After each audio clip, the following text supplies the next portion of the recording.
Assalamualaikum warahmatullahi wabarakatuh. Puji syukur atas kehadiran Allah Subhanahu wa Ta'ala yang telah melimpahkan rahman dan rahimnya untuk kita semua. Dan sholawat serta salam kami curahkan kepada Nabi Muhammad SAW.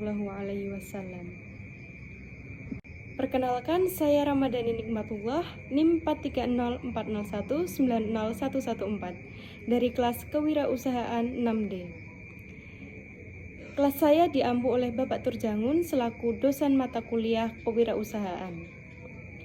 Pada kesempatan kali ini, saya akan berbagi sedikit pengalaman berbisnis dari kedua orang tua saya.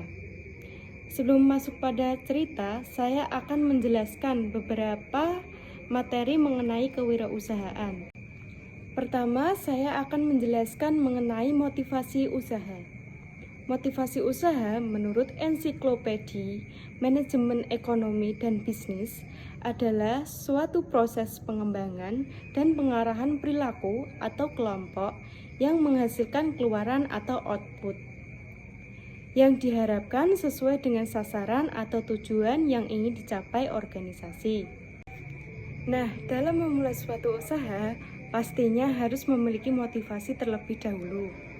Hal tersebut dialami oleh ibu saya sebelum memulai bisnis pertamanya. Pada tahun 1997, ibu saya terdorong untuk membuka warung makan sederhana dengan berbagai pertimbangan dan gagasan ide yang telah dilakukan. Namun, saat itu belum marak penggunaan media sosial, sehingga kami kurang terbuka dalam bidang promosi. Jadi, warung makan ibu saya tidak dikenal luas. Tidak hanya sampai di situ, pada tahun 2010, kedua orang tua saya memberanikan diri untuk mengubah sudut pandang. Dari yang awalnya berlokasi di Ruko Lapangan Ampera, Jalan Karanggede Gemolong, lalu pindah ke lokasi yang lebih strategis. Ibu saya memberanikan diri untuk pindah tempat karena dirasa tempat sebelumnya kurang strategis. Dalam berbisnis, memiliki pemikiran untuk mengubah sudut pandang itu adalah hal yang sangat penting. Karena dalam berbisnis pasti ada kendalanya. Dan kita tidak bisa mengetahui kapan kendala tersebut akan datang. Sebagai pembisnis, harus siap menghadapi situasi apapun, dimanapun, dan kapanpun.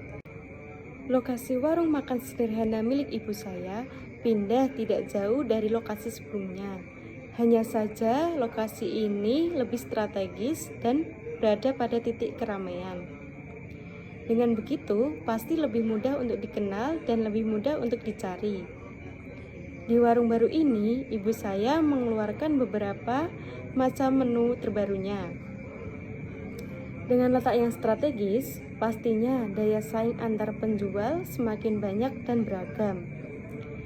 Mulai dari rumah makan besar yang menyediakan berbagai macam menu dan tempat yang nyaman, kafe yang menyediakan menu kekinian, serta jajan-jajanan yang menarik perhatian. Meski banyak pesaingnya, warung makan sederhana milik ibu saya tetap berkembang karena sudah memiliki langganan dan terkenal akan menu unggulannya. Nah, tidak hanya sampai di situ, pada tahun 2019, kedua orang tua saya mulai mengembangkan bisnis kulinernya. Beda dengan sebelum-sebelumnya, kali ini bisnis kuliner dilakukan di rumah. Karena pada saat itu sedang marak-maraknya COVID-19. Dengan adanya kasus COVID-19, ibu saya mengubah haluan dari yang jualan di warung menjadi jualan di rumah. Dan seiring berjalannya waktu, bisnis mulai berkembang. Seperti ibu saya mulai menambahkan menu dan membuka catering, serta meluaskan promosi dengan bantuan media sosial, memasang MMT, dan memperbaiki tempat agar lebih nyaman. Dalam mengembangkan bisnis, perlu adanya usaha untuk meminimalisir rasa takut. Karena rasa takut akan kegagalan seringkali menghantui diri sendiri, khususnya bagi pembisnis. Maka dari itu, seorang pembisnis harus bisa mengubah sudut pandangnya, mengembangkan ide, serta bisa meminimalisir rasa takut akan kegagalan. Jika ketiga hal tersebut bisa terlaksana dengan baik, insya Allah bisnis akan berjalan dengan lancar dan menimbulkan rasa puas akan usaha yang telah dilakukan. Dari pengalaman kedua orang tua saya termotivasi dan tergerak untuk mulai berbisnis. Bisnis ini saya mulai dengan membuat makanan-makanan ringan dan jajanan-jajanan kekinian yang bisa saya promosikan kepada kalangan luas. Sehingga saya mendapatkan pemasukan sendiri.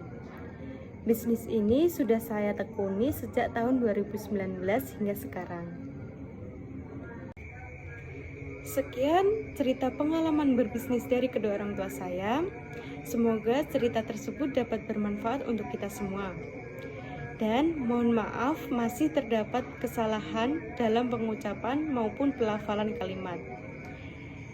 Dari saya terima kasih. Wassalamualaikum warahmatullahi wabarakatuh.